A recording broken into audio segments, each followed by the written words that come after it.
Olá, pessoal, professor Vimerson Dantas com vocês, trazendo a correção da prova da Prefeitura de Alhandra, que foi realizada no último domingo, onde a banca realizadora foi a banca Educa, aqui uma banca da própria Paraíba. Beleza? Então, vamos embora, vamos para a nossa correção das 5 questõezinhas de informática que vieram para vocês.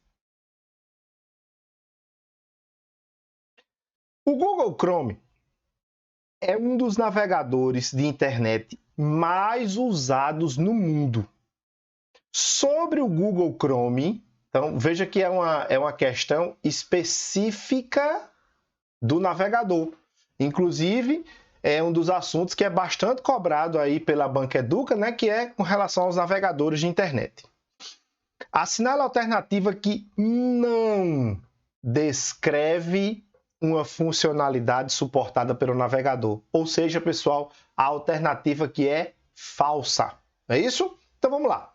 Ferramentas para desenvolvedor. Oferece um conjunto robusto de ferramentas para desenvolvedores para depuração e análise de sites.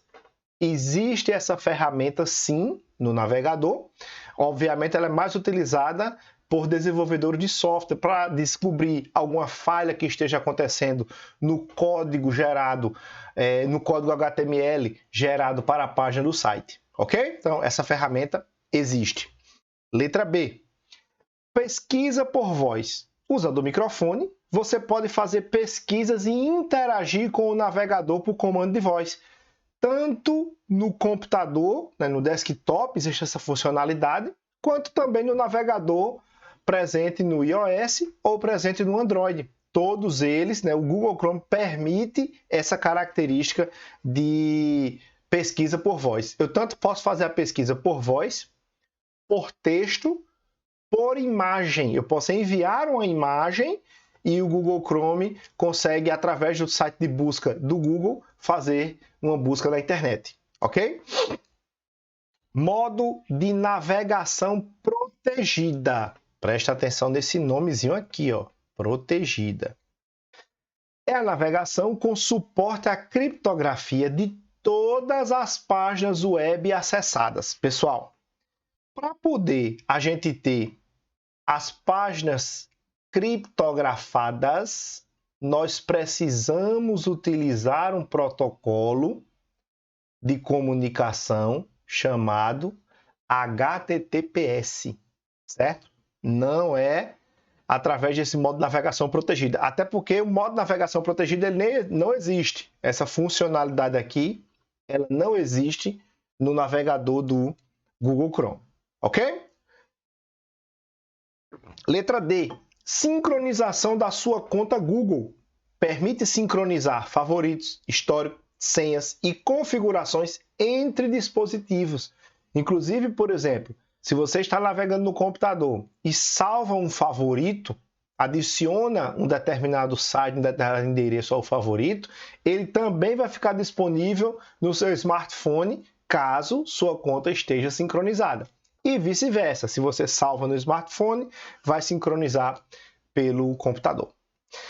Por último, a navegação anônima. Navegação sem salvar o histórico, cookies ou dados temporários. Já caiu uma questão também perguntando sobre a tecla de atalho da navegação anônima, que segue aqui o padrãozinho do N, ó. Ctrl, vocês vão entender o por causa do N. Ctrl,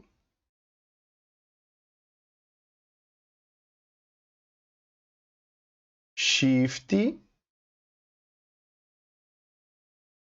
N, de anônima, ok? Então, questão 21, letra C. Vamos lá para a questão de número 22.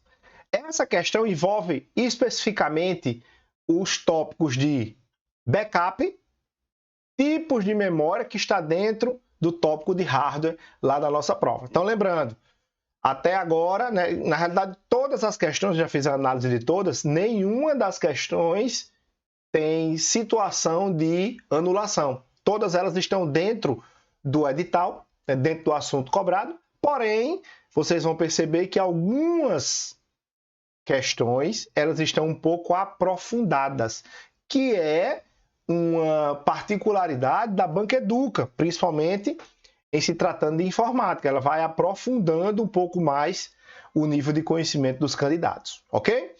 Memórias e discos são componentes fundamentais para o funcionamento de um computador, desempenhando papéis distintos, mas complementares no processamento e armazenamento de dados. Analise as seguintes afirmativas sobre tais componentes e tecnologias de hardware. Primeiro, RAID é uma tecnologia que combina múltiplos discos rígidos, múltiplos HDs, em uma única unidade lógica para melhorar o desempenho, a segurança dos dados, ou ambos. Melhora a segurança e o desempenho, ou os dois. Essa afirmação está corretíssima. Eu trouxe, inclusive, mais informações sobre esse tópico aí, o RAID, que já foi cobrado em uma outra prova da Banca Educa e já deixo aqui para vocês estudarem aí para outros concursos futuramente. A sigla RAID significa Redundant Array of Independent Disks, ou em português, conjunto redundante de discos independentes. Discos que eles falam são HDs, certo? RAID é uma tecnologia de armazenamento que combina múltiplos discos rígidos em uma única unidade lógica para melhorar o desempenho, a redundância e ou a capacidade de armazenamento. Então eu selecionei 5 principais tipos de RAID. O RAID 0, o que é que ele faz? Ele distribui os dados entre os discos, stripping, para melhorar o desempenho. Então, por exemplo, eu tenho 2 discos de 1 tera. Então, meu total são 2 teras. O meu sistema operacional vai enxergar como se fosse uma unidade lógica de 2 teras. E ele vai ali separando os dados, jogando em um ou no outro. Qual é o detalhe? Se um parar de funcionar, tudo vai ser perdido. Eu não vou ter cópia de segurança, certo? Vamos aqui para o RAID 1. Olha a diferença. Realiza a duplicação dos dados, mirroring, ou também podemos chamar de espelhamento dos dados, em 2 ou mais discos. Então, no momento que eu vou salvar o arquivo em um disco, automaticamente ele já salva no outro. Se um der problema, eu tenho todos os dados espelhados em outro disco. O RAID 5, ele combina 2 características. O stripping, que é o aumento, né, a melhoria do desempenho, e a paridade. Os dados e informações de paridade são distribuídos entre os discos. Permite a recuperação de dados em caso de falha de um disco, diferentemente do RAID 0, que se falhar um, perde tudo. O RAID 6, ele é muito semelhante ao RAID 5, porém com uma camada adicional de paridade, certo? Ou seja, ele vai guardar os arquivos, mesmo que eu tenha um arquivo, um espaço muito grande em discos separados, ele guarda sempre o arquivo no mesmo disco. Consequentemente, se eu tiver 3, 4, 5 discos, até 2 discos podem falhar, mas eu vou ter ali os meus dados de forma segura, sem problema. E o RAID 10, que na realidade não é o número 10, é o 1 e o 0. Combina as características do RAID 1 e do RAID 0, ou seja, ele utiliza o melhor desempenho e utiliza a melhor forma de evitar falhas, oferecendo tanto desempenho quanto redundância de dados.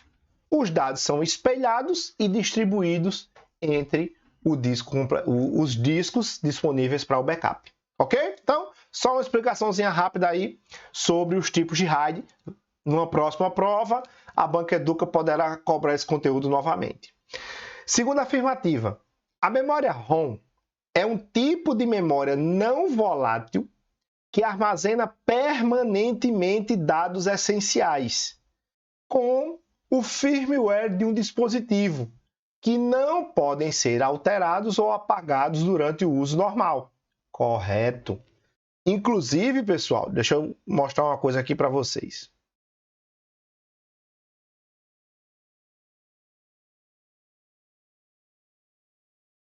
Olha só. A principal placa do nosso computador, a principal, é a placa-mãe.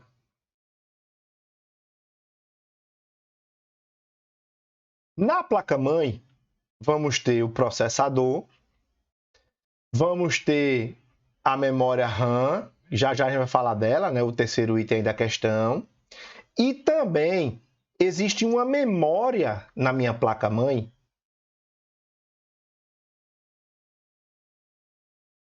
que é a memória do tipo ROM. Existe a RAM e a ROM. A memória ROM, ela tem uma característica do seguinte: ela é uma memória read only memory. Memória somente leitura. Essa memória somente leitura tem a característica específica de guardar os dados de forma permanente. Eu não apago os dados que estão lá. E existe um sistema que muita gente já deve ter ouvido falar dele, que fica armazenado nesta memória, que é o sistema do BIOS, certo? O sistema BIOS fica armazenado em um chip de memória ROM que fica conectado, acoplado, quase que não sai, acoplado na nossa placa-mãe. Então, tá aí disponível para vocês. Beleza? Então, a afirmativa 2 está correta. Vamos lá para a afirmativa de número 3. Algumas diferenças entre memórias RAM DDR3 e DDR4 incluem a velocidade e eficiência energética.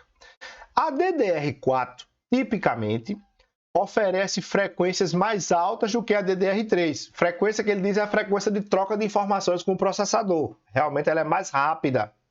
Mas, tipicamente, consome mais energia do que a DDR3.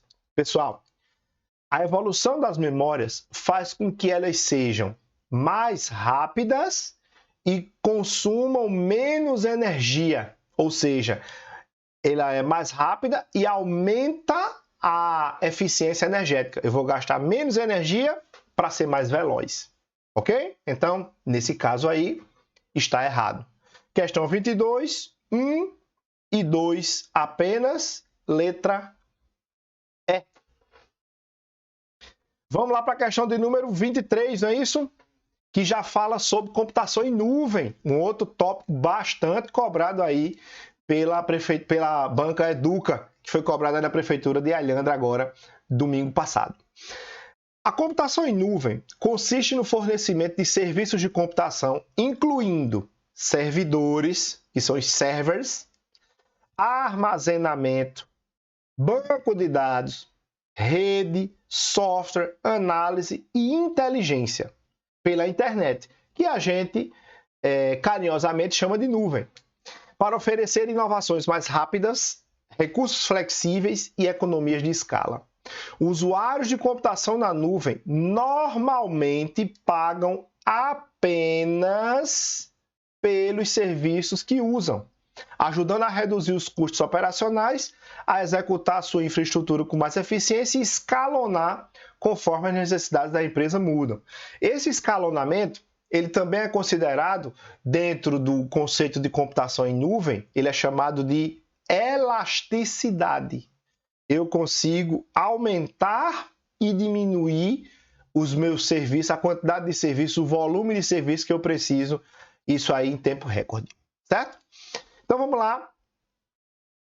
Analise as seguintes afirmativas sobre computação em nuvem. Primeiro, computação sem servidor, ou seja, serverless, concentra-se na criação da funcionalidade de aplicativos, sem perder tempo com o gerenciamento contínuo dos servidores e da infraestrutura necessária. Exatamente, pessoal. O grande objetivo de uma computação sem servidor é eu vou criar funcionalidades para aplicativos que estão sendo desenvolvidos na nuvem. Eu não quero me preocupar com o gerenciamento do servidor, se tem HD disponível, se a memória RAM é suficiente, qual tipo de processador, eu não me preocupo com isso. Simplesmente eu quero criar funcionalidades para os aplicativos que geralmente vão estar sendo desenvolvidos na nuvem. AWS, GCP, que é o Google, né? É a siglazinha do Google. Alibaba Cloud e Azure, que é um serviço da Microsoft, são exemplos de provedores públicos de computação na nuvem. Provedor público, pessoal, é porque qualquer pessoa pode contratar os serviços deles, certo? O da Amazon, né? O do Google, o da Microsoft, o Alibaba Cloud, qualquer um deles pode ser contratado por qualquer pessoa. Eu chego lá e faço o contrato, utilizo os serviços dele. Então, a primeira afirmativa está ok. A segunda afirmativa também está ok. Um usuário de PaaS, PaaS quer dizer Platform as a Service. Nós temos três tipos, certo? Nós temos o SaaS, que é o software como serviço, a plataforma como serviço e a infraestrutura como serviço. Na questão, ele diz o seguinte: um usuário de PaaS tipicamente aluga a infraestrutura. Já errou aqui, ó. A infraestrutura é a IaaS, incluindo máquinas virtuais, armazenamento, redes e um provedor de nuvem. Isso aí é uma IaaS, é uma infraestrutura e não uma plataforma. Por isso que ela está equivocada essa questão. Então, questão 23, deixa eu ver aqui, letra D, 1 e 2 apenas. Vamos lá para a questão do número 24, né? Tracinho é um mecanismo usado para criptografar e assinar digitalmente e-mails. Então, vocês percebam que são duas funcionalidades que eu vou realizar dentro de um envio de e-mail, bem como arquivos com o objetivo de garantir a segurança e a privacidade da comunicação. Assinale a alternativa que preenche corretamente a lacuna da afirmação apresentada. Antes de mais nada, eu já trouxe aqui a explicação para esse tipo de serviço, né? O mecanismo mais comum utilizado para criptografar e assinar digitalmente e-mails e arquivos, veja que são duas funcionalidades, né? Criptografar e assinar. É o PGP, Pretty Good Privacy. E o seu sucessor, que pode cair também na sua prova, que é o GPG. O GNU, que é General Public License, Privacy Guard. Esse GNU, ele é um tipo de licença que ele é gratuita. Qualquer pessoa pode utilizar o GPG para criptografar e assinar digitalmente seu e-mail. Você pode estar se perguntando, professor, eu nunca fiz isso na vida. Eu nunca enviei um e-mail assinado e criptografado digitalmente. Mas, caso você precise, existem aplicativos como o Mozilla Thunderbird, o Microsoft Outlook, que são clientes de e-mail e eles sim permitem que você utilize essa forma de criptografia. Para a gente aproveitar e dar uma revisada, tanto o PGP quanto o GPG, veja que as siglas são bem parecidas. Eles utilizam duas chaves, a chave pública e a privada. A chave pública ela é usada para criptografar a mensagem. E eu vou compartilhar ela com qualquer pessoa. Vamos pensar o seguinte, a chave pública é a sua chave Pix, que você pode disponibilizar para qualquer pessoa para receber aquele pagamento que a pessoa pretende realizar. E a chave privada, ela é utilizada para descriptografar. Vamos pensar que a chave privada é a senha da sua conta bancária.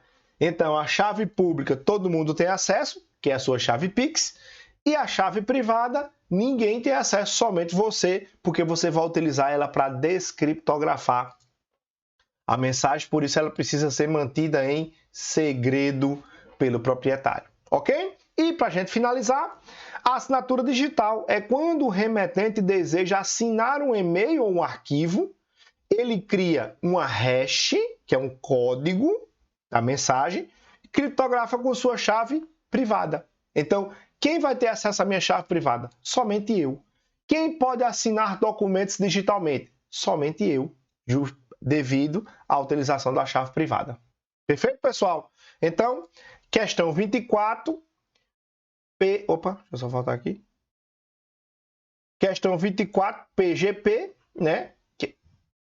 Ele não quer deixar eu marcar aqui. Pronto, agora sim.